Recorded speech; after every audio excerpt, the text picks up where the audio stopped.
Hi everyone, a warm welcome back to my garage. My name is Charlie and I am the motorcycle rescuer.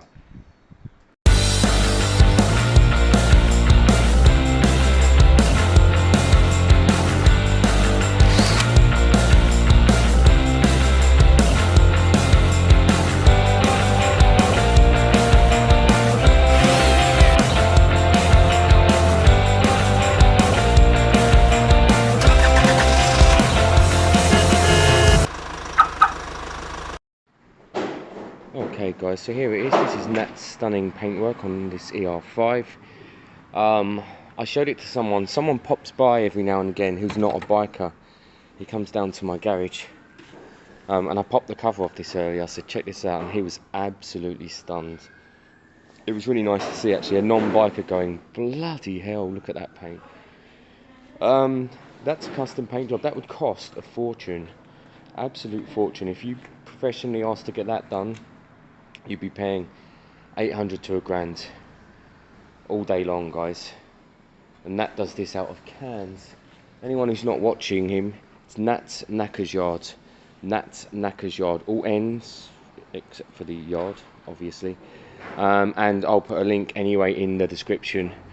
He's absolutely brilliant with paintwork, and the best thing about him is that you can go on his channel, you can watch a video, and you can write and you can ask him. You can say, Nat, what grade are you using? What paint are you using? Blah, blah, blah. And he will always answer back and tell you what he's doing. He will help you get close to this or as good as this. He will help you do that because he's a great guy. So do get onto his channel, but do subscribe because it helps him out.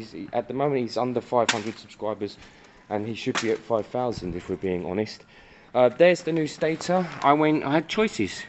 I could buy second-hand, original, or expensive aftermarket replacements, but I haven't been having luck with aftermarket stuff at the moment. So I've gone down the second-hand original, which is this. So I pop that cover off, swap everything around, make sure all of the connectors are quite clean, pop it back on, and then I will know immediately if that was the fix. Now the reason I think it is the fix is because it starts sometimes. If I put a particularly strong battery on it, it will start, but then it's not. As soon as the battery loses a little bit of its charge, it doesn't, even though it's charged enough, if that makes sense. It's just, I think it's weak spark. That's my kind of theory. If this doesn't resolve this problem and it still doesn't start, I'm going valves next.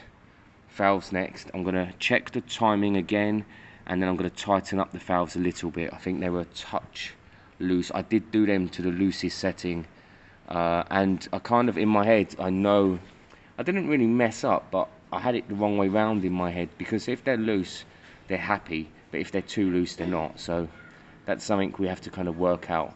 Anyway, swap, let's have a look. I'll get the camera stand up, we'll have a good look, and we'll see if there's anything obvious within the old one that's not right. My theory was that something down on the pickup there in the old one isn't right. It's like it's not picking up, or the actual magnet round here isn't doing a great job, but we just don't know.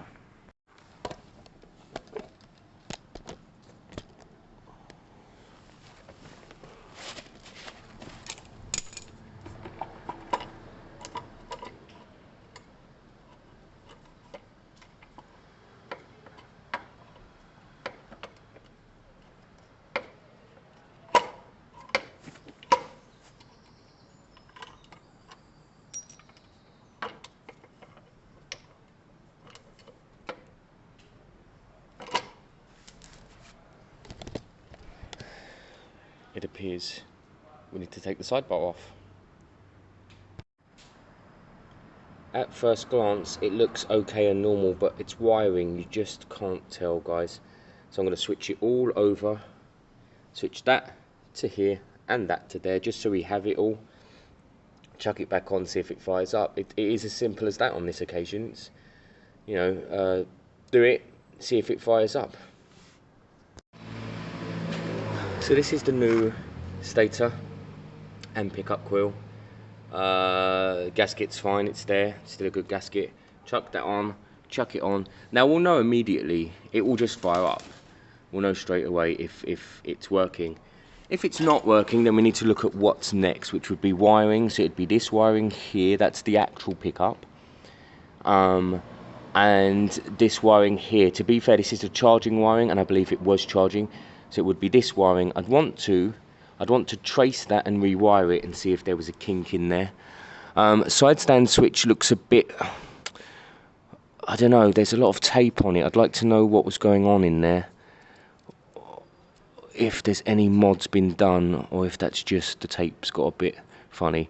I think the tape's just got a bit funny. Yeah, it all looks normal.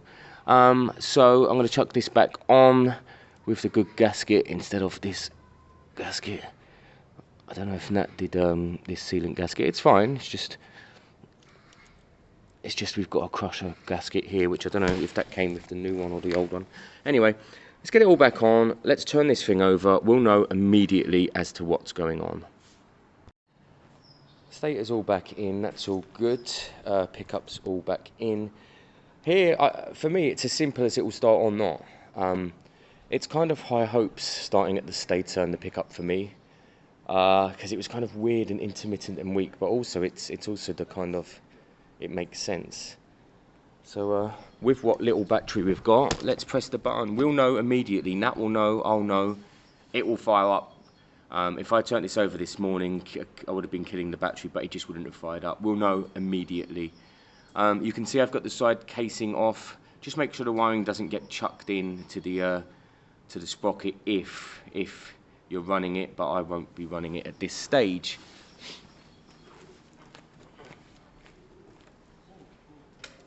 Stone cold, guys.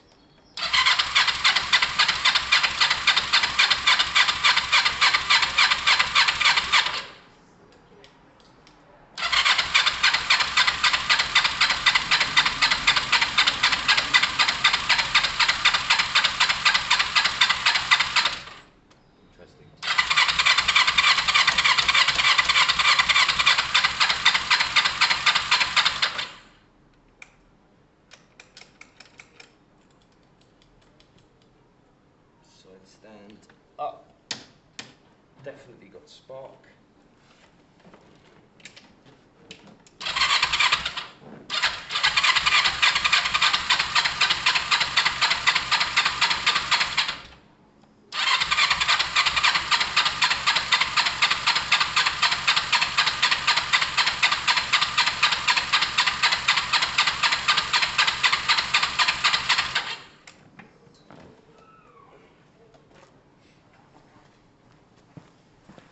That's not necessarily bad news, guys, because we've ruled out something there.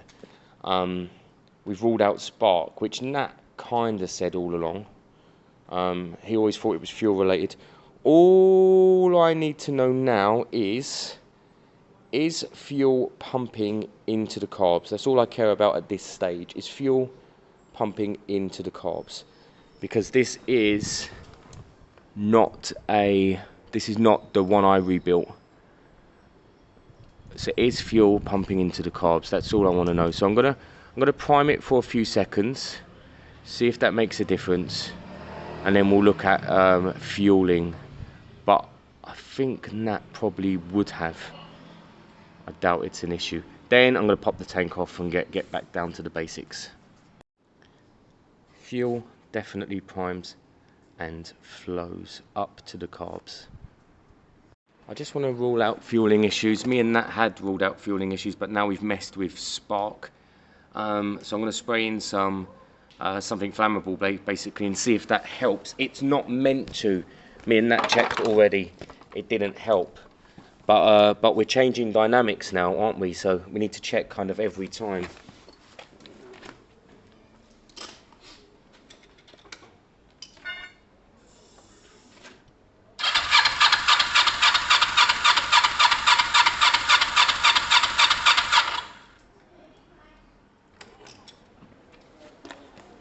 Having the fuel spill isn't ideal there, but yeah, not a flicker, guys, not a flicker. I'm going to drop the coolant. The paint job on this is so stunning, it needs to be done properly. My aim is to drop the coolant, take the airbox out, clean up any earths there are like this, and check and inspect the valves, readjust them if needed. I'll check the book again, and yeah, double check spark, although we've both checked spark multiple times and used different coils, so no spark issues there really. Yeah, alright. You get to the valve so easily on this. Chain guard off.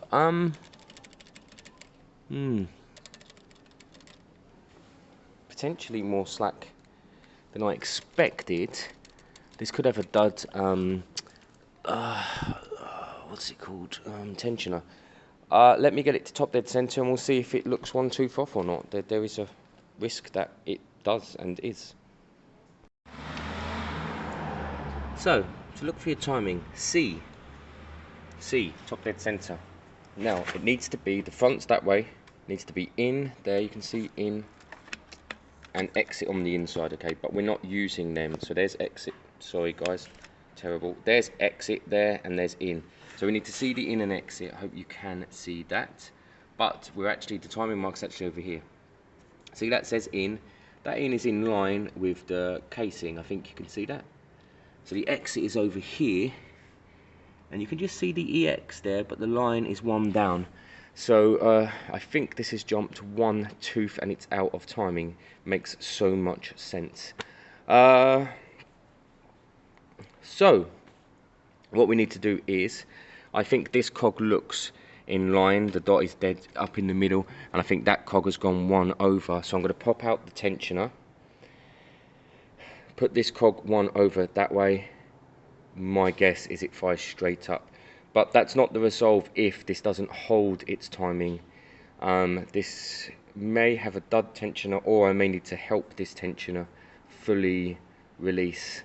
So let's see if the timing works. We can fire it up briefly like this, guys. We'll know immediately, as in with nothing. You just take all the wiring out, fire it up, check that it spins over. Really briefly though, guys, and then think about what's going on with the tensioner that's letting it slip, because it was a bit loose. Let me see if I can put this back kind of into the correct timing first. I would say this tensioner is too far in and wasn't tensioning. It should have been out more. What we can do is we can help. So if we get this back in line and it works and it fires up, we can push the tensioner out before buttoning it all back up. And failing that, we can also order an automatic tensioner that we tension ourselves. So let me see if I can sort out this timing. I can't remember exactly how to do it, if I'm being honest, but I need to turn the cog one that way. In line with the engine. It's hard to see because of this, but exhaust in line with the engine. That looks timed to me. I'm going to have a little look at the, I'm going to torque everything back down and then have a little look at the tensioner, see what's going on there. Sometimes you have to help them out a bit. You can push a screwdriver in, push them out a bit. That's fine. But because that's so low for me. That's so low, I don't get that, and it does feel stuck. I don't know if Nat played with this. Nat, let me know. I mean, it doesn't matter. I'm just curious if you played with this. I remember you was looking at one. I just don't know what it was from. But yeah, that needs to be probably, well, it depends how far in, but it should be more than that. It should be a bit more than that. So I'll deal with that. Right, I'm going to torque all this back down. I think we are now in time. You can tell, you basically need to count, I think it's 24 between them, but ultimately that in should be in line with the crankcase, that in should be in line with the crankcase, and that should be on the C, which it all is. This feels like it's in time for me. Tensioner's back in, but I'm going to use its natural spring and lever to push it out, but I'm also going to give it a helping hand as well. I'm going to give it an extra click or two to make sure it's working. So I'm going to listen to the clicks when I push this in, make sure it clicks. Then I'm going to get an extension in there and click it one or two extra to resolve the issue we had last time. It's fairly simple, guys. You just need to find something to fit in. I'm going to be using that, so I'm going to use this, get it in, you'll hear it click, or I'll hear it click, click, click, click, click. Then I'm going to click 1 or 2 more with that, so that it's fully tensioned properly and won't loosen up. Then I think we're good to go. I'm not even going to fire it up, I don't think, right now. I'm going to put the cover back on and fire it up, or put the cover back on loosely, turn it over. If it kind of bites, turn it off immediately and button it all up, if that kind of makes sense. Interestingly, guys, the new stator that I put in might be dud, because the there's no spark now at the spark plugs. No spark now. So if the timing is back, yeah, basically there's no spark now. So I need to find out what's going on there. I need to find spark, of course, because I might have solved one problem and created another. So at this stage, I'd be nuts not to switch back to the other stator. So that's what I'm going to do. So I've now lost all spark on both coils, but this could be good news, because it may tease out the issue. I've just looked at this wiring here. It was pretty caked. I'm going to give it a bit of a clean, put it back together. I don't know what it is, but it will have earths in there and stuff, so it's worth looking at. I'm going to go over the wiring as best as I can, because there's something amiss at the moment. Having no spark on both coils is weird. Obviously I've got 2 stators there, I've tried them both. Nat checked for spark, he had spark, but we just don't know what's happening, what the intermittent fault is here. So I'm going to clean up all the wiring, see if that makes a difference. These were particularly bad, they may not have been making enough connection, so I'm going to get them cleaned out, and anything else that looks like it needs it. So, no luck, we've got no spark at all on both coils. I'd love to have checked it. I wish I'd checked the spark before doing the engine. Although, to be fair, I think it'd jump 1 tooth as well. So I think this issue goes hand in hand. Tough on this, it could need a new CDI, although I don't know if the spark comes through the CDI. It could, yeah, it will do. It could need a new wiring loom. It all costs money, so I'm not sure what first. Probably CDI. Probably CDI. When you lose spark, CDI is one of the first things you should be looking at, really. It doesn't go through the regulator. There should be fairly cheap CDIs on eBay here, so that's not much of an issue. I genuinely think it was 1 tooth off. I think I've resolved that issue, and then I think maybe it being 1 tooth off and the whole system being kind of intermittently running and not, I think it just put a lot of pressure on the system. Or, saying that, the CDI has been the issue the whole time. Otherwise, the wiring loom is the issue. I've bridged the side switch. The clutch switch appears to be working. Starter switch stops all. Alright? Yeah, good, you? Starter switch stops it all actually turning on. So, as in the button doesn't press at all. There's nothing really left. The ignition switch, kind of, again, it would just either start or not, try to start or not. CDI wiring loom is the next steps in this one for me. And I wish I checked for spark before starting today. But I know Nat did. Not long ago. So whatever this is, it's been intermittently on and off. I think CDI, so I'm going to get a new CDI ordered, or a second-hand one. Just make sure it's all the right model. 2 clips, and you never know, it might be plug and play. At the moment, we're kind of in a nice position where everything else has been done. Plug and play. This is sold. Jake has sold it to a friend of his, so this is done and dusted. £1,000. I told you, £1,000 snapped up. Didn't even need to advertise it. And then what have we got left? Well, we've got the ZL, but we need a couple of days with the sun. And I mean, I'll do some bits and pieces tomorrow, but there's nothing I can really do on this without having the new CDI, because whatever's happened is almost definitely kind of wiring, because Yeah, because you don't lose both coils. It's rare. Anyway, I guess this is today's video. I don't know what today is, Saturday, Sunday. Thanks for watching. We got good news. We got an MOT and a sale and a great running 125. And no, I wouldn't call it bad news. We did a lot of work on that today, so that's good going.